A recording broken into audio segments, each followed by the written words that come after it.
Hey y'all, my name is Lloyd, and on this channel I'm FNG007, and I just wanted to have a little conversation.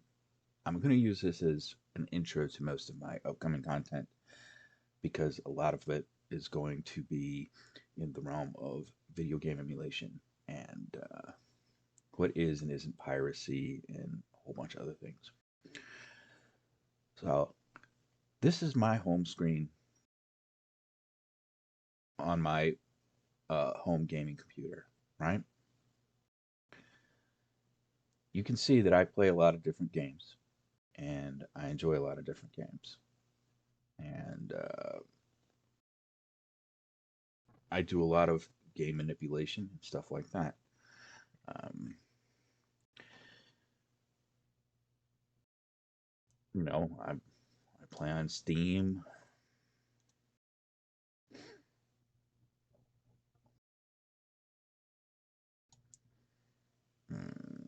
Is it open? No, it's not. So we'll open it.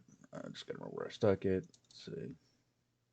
Is this just gonna open or am I have to? Okay. You know, and I'm just showing this for a bit of context. I do a lot of retro gaming,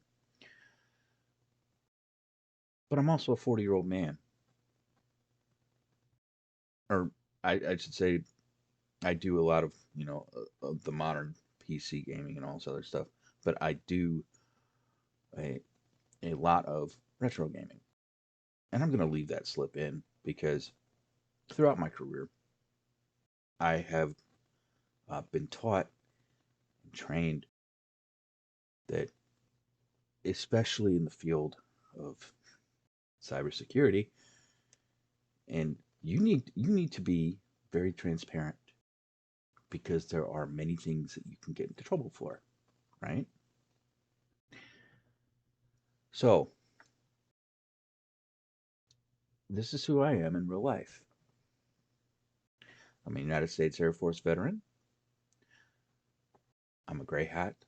That's a hacker for the people that don't maybe know the vernacular. I specialize in OSINT. That's open source intelligence gathering. Okay. Information security.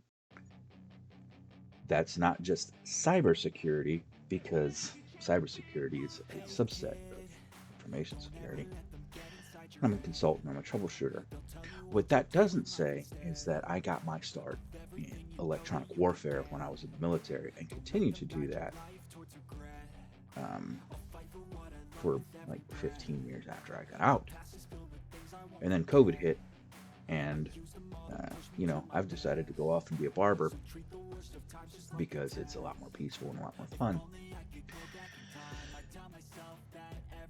So I came back into gaming, which is now retro gaming because I'm fucking old, and I've found a battle that I thought we had finished fighting when I was, 15 to 20 years old. So back in the late 90s to early 2000s. And that's what was with a lot of the game companies or the music companies was always talking about what was illegal or legal to download, who was going to jail, who wasn't going to jail, and all that kind of stuff. I point blank, period, end story. 90% of that shit that we want to stick with game companies for where we're going. It's bullshit. In modern day retro emulation and the net and the way all of this actually works, there is no such thing as an illegal download. I'm going to say that again. There is no such thing as an illegal download. There is no piracy that takes place.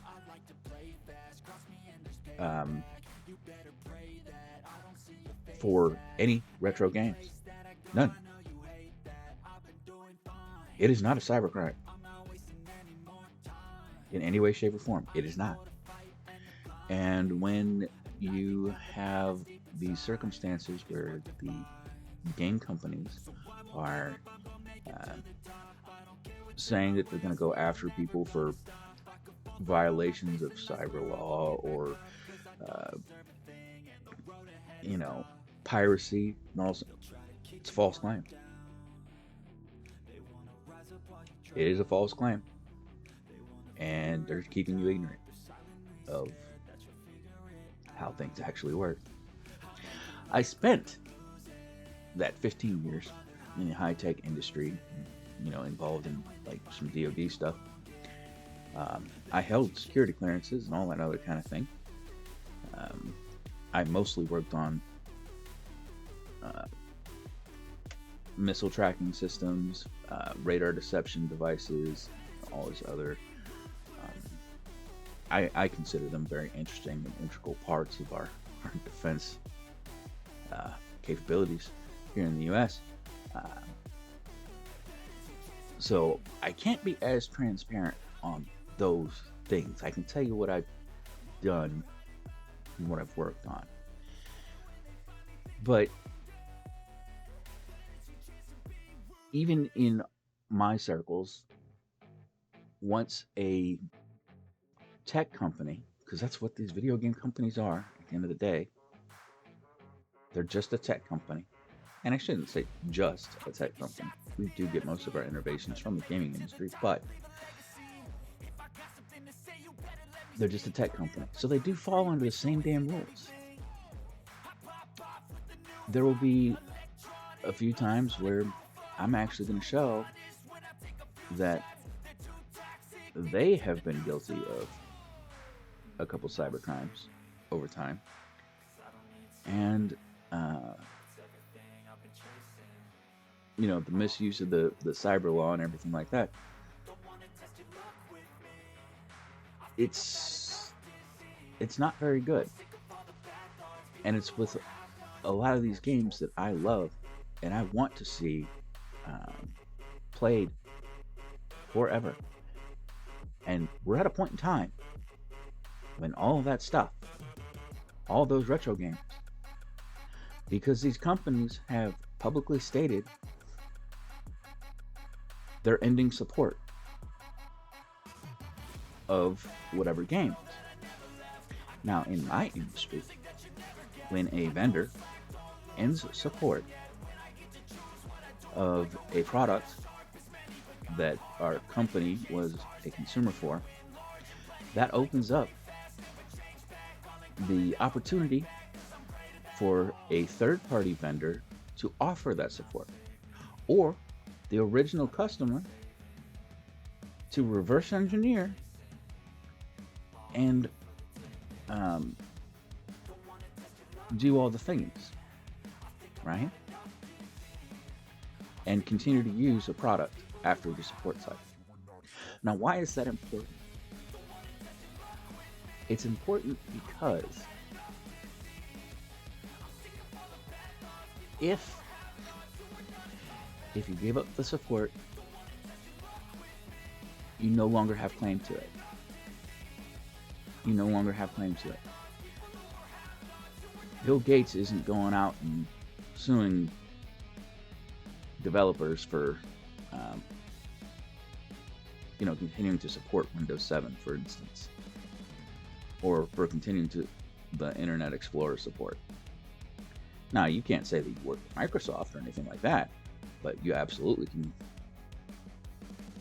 go be that type of support technician. That was never my bag, so there's a little business idea for anybody out there that wants to do it. So we'll come back to games now. So all these retro games, both the hardware and the software, have now ended their support cycle. And these video game companies are trying to use copyright and swing it around like some kind of legal club. And that copyright isn't used in the tech industry in that fashion. It's not. It's not used in the tech industry in that fashion. It because you have moving parts and you can't actually copyright. You can copyright code as it's written, and you can put stuff onto a server, for instance, but once things hit the public view or your consumer view, a lot of your quote unquote copyright goes out the window because of that little concept of reverse engineering, right? Which is a total legal practice. The only thing that one tech company can do to another tech company or its consumer, in the case of consumer electronics and everything, the only thing that you can do is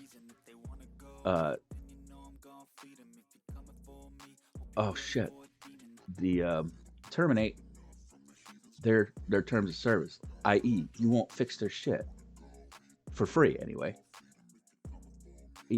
It breaks warranties. No lawsuits, no nothing. So when we were going to calibrate something or change the programming on our customers, because we had customers too, right? When we were going to calibrate something or whatever, the only thing that we could do was put a sticker over a pot, which is,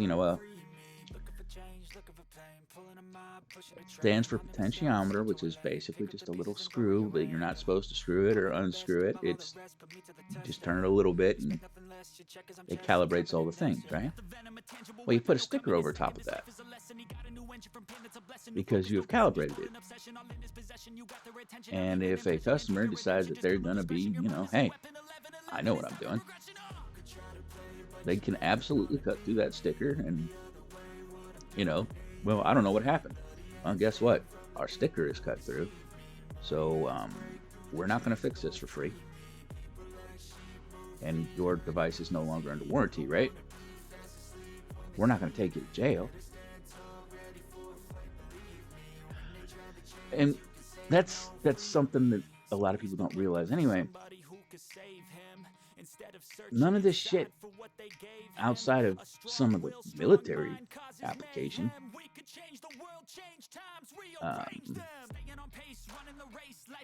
in my sector, where if someone were to reverse engineer the things and get a hold of certain things, yeah, you may be looking at some jail time. Because a lot of the devices that I work on are actually designated as electronic weaponry, right? Remember I said electronic warfare. A fucking video game does not qualify as an electronic weapon. Now, I actually came back into this hobby, this retro gaming hobby that I loved. And I do some system modding and all those other kind of things, which we just discussed is totally legal. If I buy a system and I can modify it totally legally, the only thing that I'm going to do is break my terms of service with whatever company that I'm modifying the system with, right? That goes for both hardware and software. And copyright, for those that don't know, in the case of the video games and stuff, it covers the original form factor.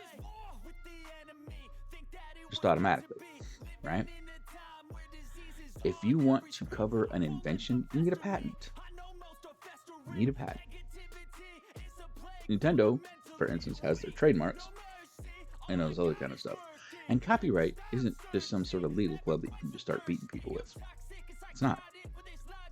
It gives you an avenue that if you feel that your shit has been stolen, you can take them to court, civil court,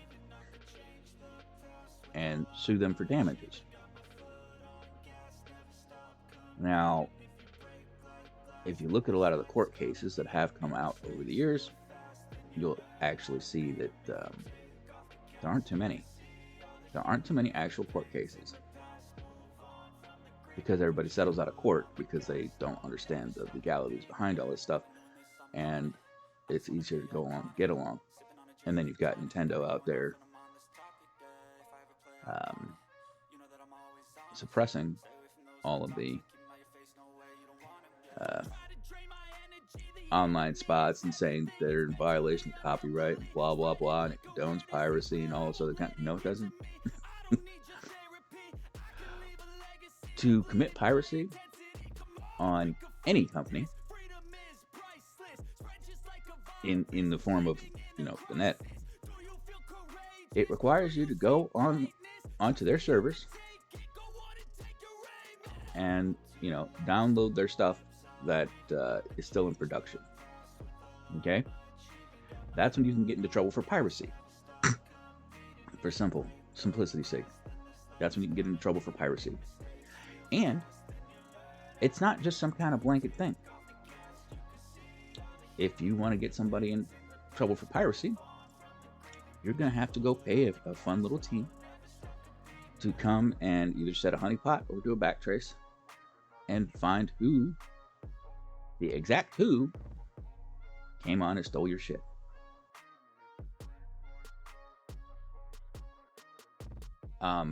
And most civilian companies don't want to pay for that, because it's not just something the government does for free, and the government doesn't even give a shit predominantly about the gaming industry.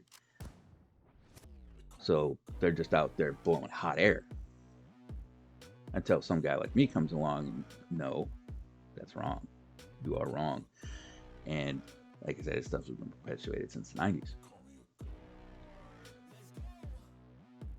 And I did start this little introduction on who I am as saying that there is no cybercrime in video game emulation. Here's a little tidbit that I'm not sure either these companies kind of forgot about, or they really, really just don't understand how the tech laws work, and both are kind of upsetting. Everybody who has played a Nintendo game knows that they've put anti-piracy measures into a couple of their games. Here's an interesting thing. You know that if a mechanic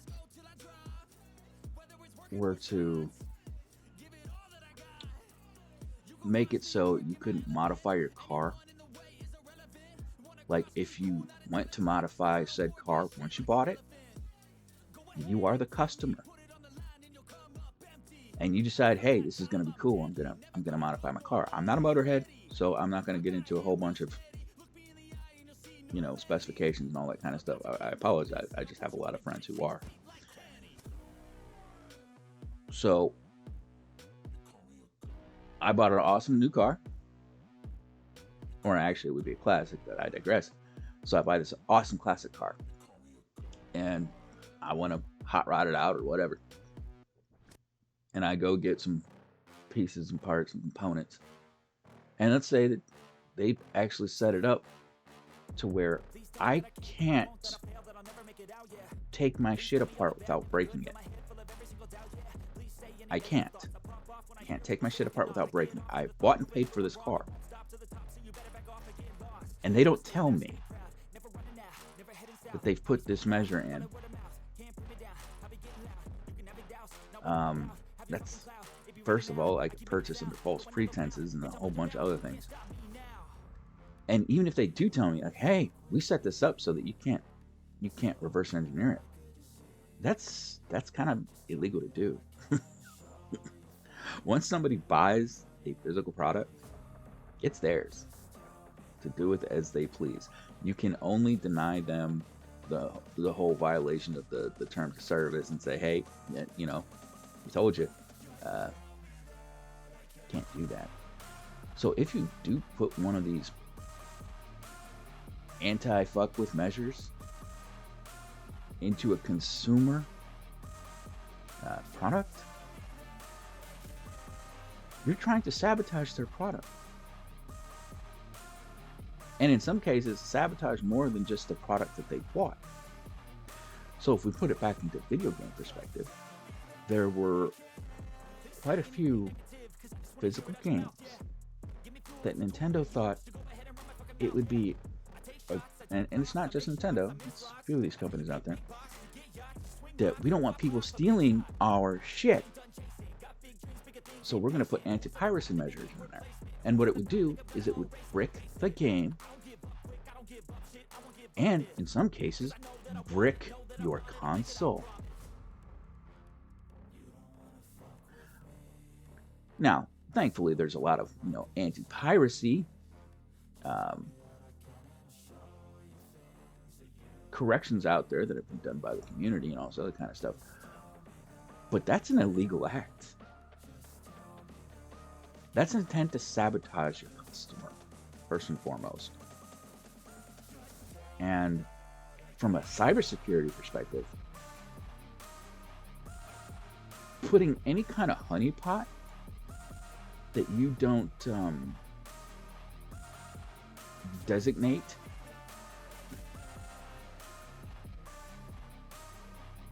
openly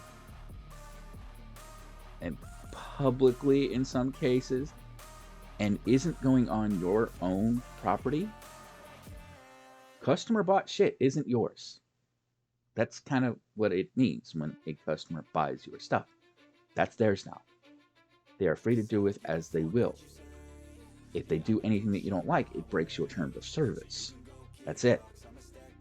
No other legal action can you do. Or, I guess you could take them to civil court and sue them because you don't like what they're doing, which is the right of every American citizen. You can sue for whatever the hell you want to.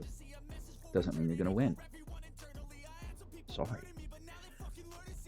But yeah, you absolutely sabotaged your customer's shit. They're bought and paid for things. Every manufactured good, individual good, is a count on that. So if you take the games that actually have the anti-piracy shit in there and have the, it's not because it's a chance that it could, it will. It will break. If you go and you attempt to mod those, or if you go to pull it off the card, which is how the original ROMs were made. And remember, I said reverse engineering is a legal practice.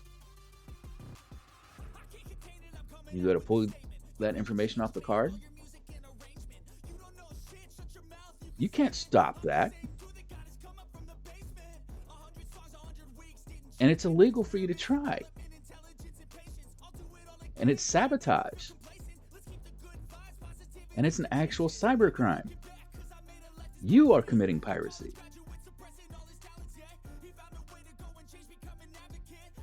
So, I'm Lloyd and I II. I spend a lot of time in the tech industry. And we're going to be doing some videos on, some emulation, other things like that, because I love old video games. Along the way, I'm probably going to bitch and complain about some of the practices that have gone on over the past 30 plus years in the gaming industry that floor me. Because people like me are who these companies try to say are the shit dirtbags. And it's a battle that we had to fight from when I was a kid. And this shit is still perpetuated. And it not only pisses me off, but it's wrong. If you want to get into emulation gaming in now and beyond, here's the skinny. It's completely legal. Period. There is no illegal download. None. Not when it comes to video games you're finding on the open net, provided that they are true retro games. Ended support and all that other kind of stuff. And I'll have other content on there. If you ever encounter anti-piracy measures in a physical good, or even a good that you buy via online that is going to be housed, we'll get into that in another video. But basically, if you ever encounter a quote-unquote anti-piracy measure in a video game, that's illegal. Report it. I'm serious. Especially if they haven't divulged that an XYZ anti-piracy measure is installed. So, report that shit. And then if you decide to countersue because they broke your shit, you got a case.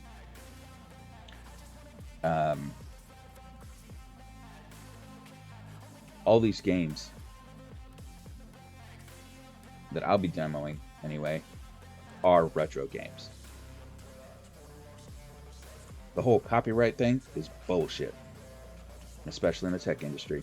It's bullshit, and it's being misused.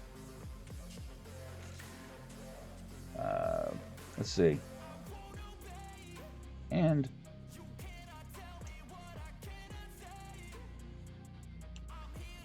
we covered that. Nobody who's an emulation gamer is a pirate.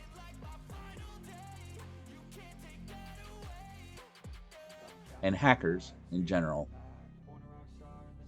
especially these days, aren't pirates. Some of us are. Don't get me wrong. You know, you get good and bad everywhere you go. But most of us are actually about the free exchange of information, a whole bunch of other things. So, I take it as a personal insult when fucking game companies are like, you know, pirates and dirty fucking hackers. You can kiss my ass. So, let's get into some of my videos and have some fun. I've turned this into a video in there with itself, or at least something I can put over some gameplay. And that's probably what I'll do with it.